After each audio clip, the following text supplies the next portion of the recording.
अब हम आपको आइए दिखाते हैं कि आखिर अमेरिकी राष्ट्रपति डोनाल्ड ट्रंप के दिमाग में चल क्या रहा है। क्यों इस समय चौधरी बनने में लगे हुए हैं ट्रंप। बड़ी बात तो यह है कि ट्रंप ने न सिर्फ भारत और पाकिस्तान को एक साथ डिनर टेबल पर लाने की बात कही है, बल्कि यह भी कह दिया कि दोनों देशों के नेता शक्तिशाली, मजबूत और स्मार्ट हैं। जबकि भारत ने दो टूक ट्रंप को जवाब देते हुए यह क्लियर कर दिया कि कश्मीर के मुद्दे पर भारत को किसी भी तीसरे पक्ष की दखल अंदाजी बिल्कुल मंजूर नहीं है।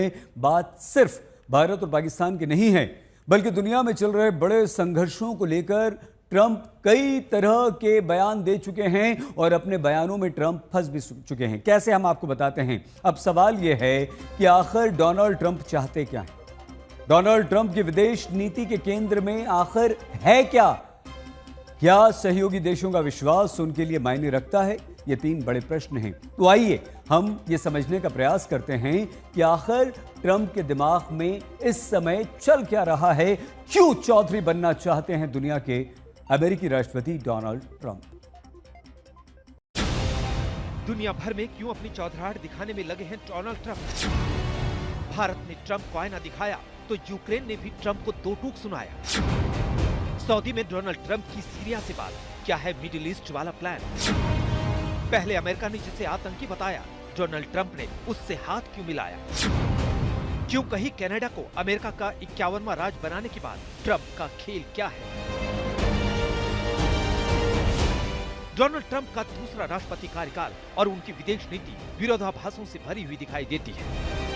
दुनिया भर में चल रहे बड़े तनावों को लेकर राष्ट्रपति डोनाल्ड ट्रंप का सही रुख क्या है, इसका ठीक अंदाजा लगाना कठिन है, क्योंकि रूस यूक्रेन युद्ध से लेकर भारत पाकिस्तान वॉर तक राष्ट्रपति डोनाल्ड ट्रंप समय समय पर अपने बयान बदल रहे हैं।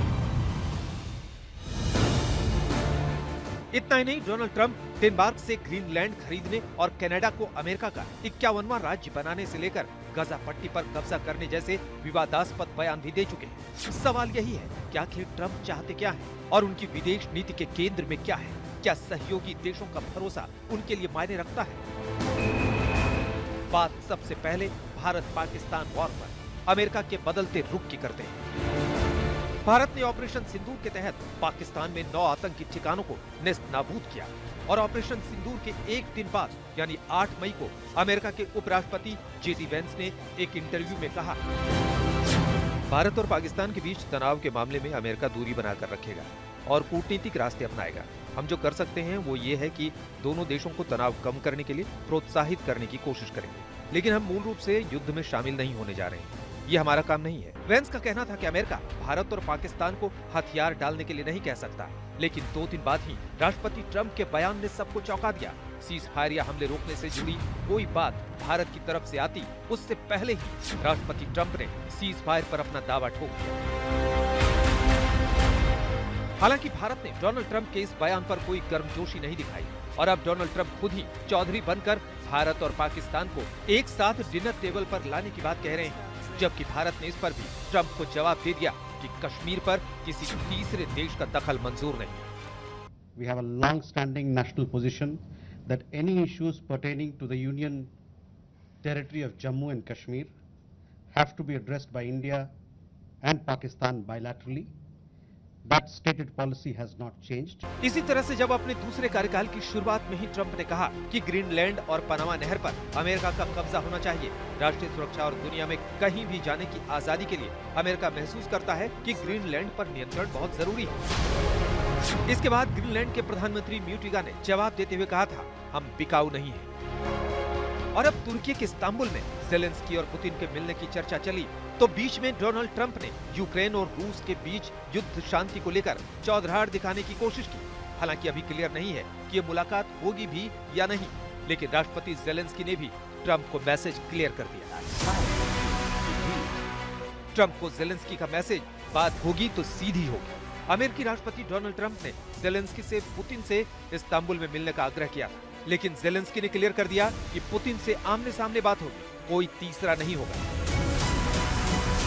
आपको बता दें कि ट्रंप ने अपने मौजूदा कार्यकाल की शुरुआत में बिना यूक्रेन को साथ लिए रूस के साथ शांति डील फाइनल करने की कोशिश की थी। सभी नाटो सहयोगी देशों को भी साइड कर दिया था, लेकिन कोई पुख्ता फायदा नहीं दिखा। अब ट्रंप को ज़ेलेंस्की का मैसेज है कि अब भी हमें पहचान लीजिए, शांति कौन चाह रहा है और युद्ध कौन। इसके अलावा सऊदी अरब में भारत और पाकिस्तान के बीच युद्ध विराम का श्रेय लेने में लगे ट्रंप ने रियाद में सीरिया के राष्ट्रपति अहमद अल शरा उर्फ अबू मोहम्मद अल जुलानी से भी मुलाकात कर ली। आपको बता दें कि अल शरा हयात तहरीर अल शाम यानी HTS का नेता है, जिसे कई देशों समेत अमेरिका ने आतंकी संगठन घोषित किया था और अमेरिका ने अल शरा और अबू मोहम्मद अल जुलानी पर करीब 85 करोड़ रुपए का इनाम रखा था। लेकिन पिछले साल दिसंबर में जुलानी के राष्ट्रपति के बाद ये इनाम हटा लिया गया था। आपको ये भी बता दें कि अल शरा ने बशर अल असद के शासन को उखाड़ फेंकने के लिए HTS का नेतृत्व किया था और अब न सिर्फ डोनाल्ड ट्रंप ने अल शरा से हाथ मिलाया, बल्कि सीरिया पर लगाए गए सभी बैन हटाने का भी ऐलान किया। सीरिया पर अमेरिकी बैन हटने से वहाँ के लोगों ने खूब जश्न मनाया। सवाल यही है कि डोनाल्ड ट्रंप एक साथ दुनिया में अपनी चौधराहट दिखाने में क्यों लगे हैं? तो ट्रंप के पहले कार्यकाल में 1 साल से भी अधिक समय तक राष्ट्रीय सुरक्षा सलाहकार रहे जॉन बोल्टन कहते हैं कि ट्रंप के पास कोई नजरिया नहीं है, उनके पास आइडिया है, लेकिन वो सुसंगत पैटर्न पर काम नहीं करते। उनकी नीतियों में कोई स्ट्रेटजी नहीं है। ऐसे में विदेश नीति के एक्सपर्ट कहते हैं कि राष्ट्रपति ट्रंप हमेशा डील करवाने की जल्दी में रहते हैं, इसलिए उनकी विदेश नीति असमंजस से भरी हुई है। जानकारी ये भी कहते हैं कि ट्रंप को इतिहास की कम समझ है। रूस यूक्रेन युद्ध, ईरान समझौता, मध्य पूर्व की स्थिति से लेकर भारत पाकिस्तान तनाव तक वो डील करवाकर क्रेडिट लेने की होड़ में है। हो सकता है डोनाल्ड ट्रंप नोबेल पुरस्कार जीतना चाहते हैं। जिस तरह से डोनाल्ड ट्रंप ने सभी पुराने समीकरण ध्वस्त कर दिए हैं, दोस्त और दुश्मन से वो बात क्या करेंगे इसका अंदाजा लगाना भी मुश्किल है। ऐसे में ये भी कहा जा रहा है कि अमेरिका एक सुपर पावर है। डोनाल्ड ट्रंप यही दिखाने और साबित करने की कोशिश कर रहे हैं। आज तक ब्यूरो। और आइए अब हम आपको दिखाते हैं कि भारत और पाकिस्तान के बीच सीज फायर को 4 दिन हो गए। सीमाओं पर फायरिंग बंद हो चुकी है, लेकिन राजनीति में सीज फायर लगातार टूट रहा है। जिस तरह से अमेरिकी राष्ट्रपति डोनाल्ड ट्रंप ने सीज फायर को लेकर अपना दावा ठोका, अब विपक्ष सरकार से प्रश्न पूछ रहा है कि आखिर सीज फायर के पीछे का सच क्या है। हालांकि प्रधानमंत्री नरेंद्र मोदी ये साफ कह चुके हैं कि पाकिस्तान से भारतीय सेना के हमलों से डरकर पाकिस्तान ने सीज फायर की पेशकश की खुद, लेकिन ट्रंप के दावे को लेकर सवाल पर सवाल विपक्ष दाग रहा है।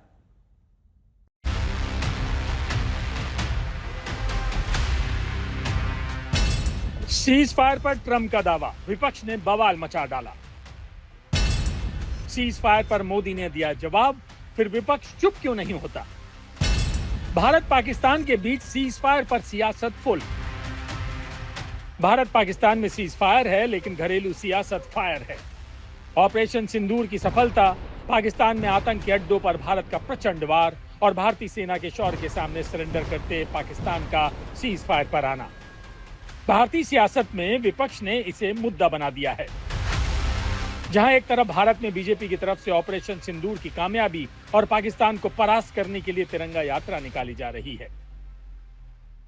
इन सभी जवानों ने जिस मजबूती के साथ उसका जवाब दिया, दुनिया को संदेश भी दिया कि हम छेड़ेंगे नहीं, लेकिन कोई छेड़ेगा तो फिर उसको छोड़ेंगे भी नहीं। दूसरी तरफ अमेरिकी राष्ट्रपति अमेरिका से लेकर सऊदी अरब तक ये बता रहे हैं कि भारत पाकिस्तान के बीच कैसे उन्होंने युद्ध विराम कराया है।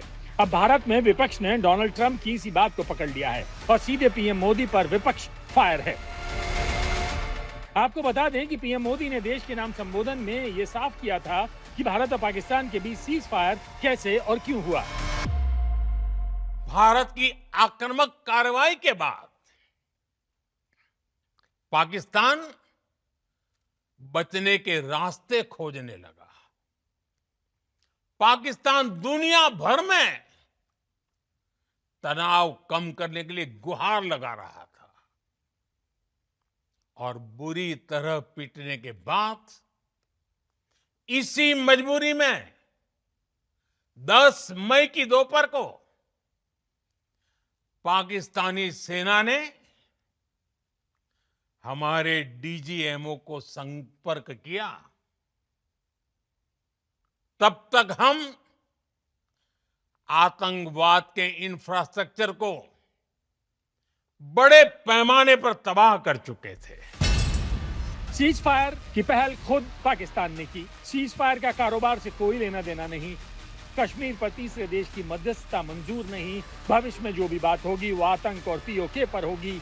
आतंक के खात्मे तक पाकिस्तान से रिश्ते बहाल नहीं होंगे। आतंक के खात्मे तक सिंधु जल संधि भी स्थगित रहेगी।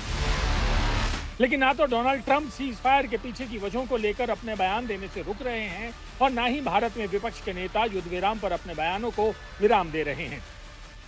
डोनाल्ड ट्रंप ने कहा कि ट्रेड, व्यापार को हथियार बना के उन्होंने हमसे ऑपरेशन सिंदूर रुकवाया।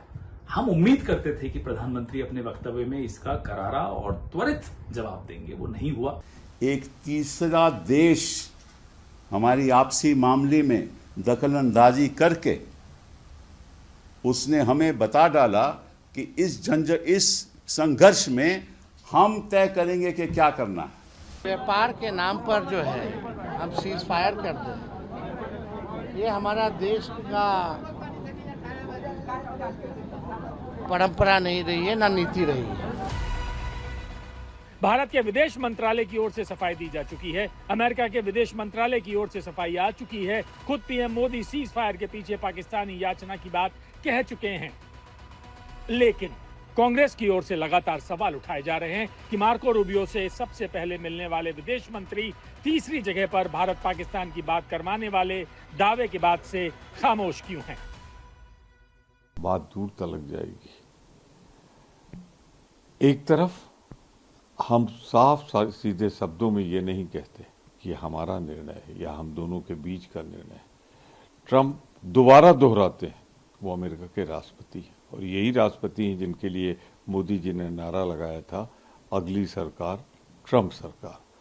तो मैं इतना कहना चाहता हूं कि हमारा पूर्ण समर्थन आतंकवाद के खिलाफ लड़ने के लिए सेना और सरकार के साथ था। युद्ध विराम शिमला समझौते के मुताबिक दोनों देशों के बीच में होना है। विपक्ष उस वक्त तक तो खामोशी की चादर ओढ़े बैठा था जब सेना पाकिस्तान के अंदर घुसकर अपना शौर्य दिखा रही थी। लेकिन जैसे ही सीज फायर पर ट्रंप ने क्रेडिट लेना शुरू किया, तुरंत विपक्ष ने मोदी सरकार के खिलाफ अपना मोर्चा खोल दिया। आज तक ब्यूरो।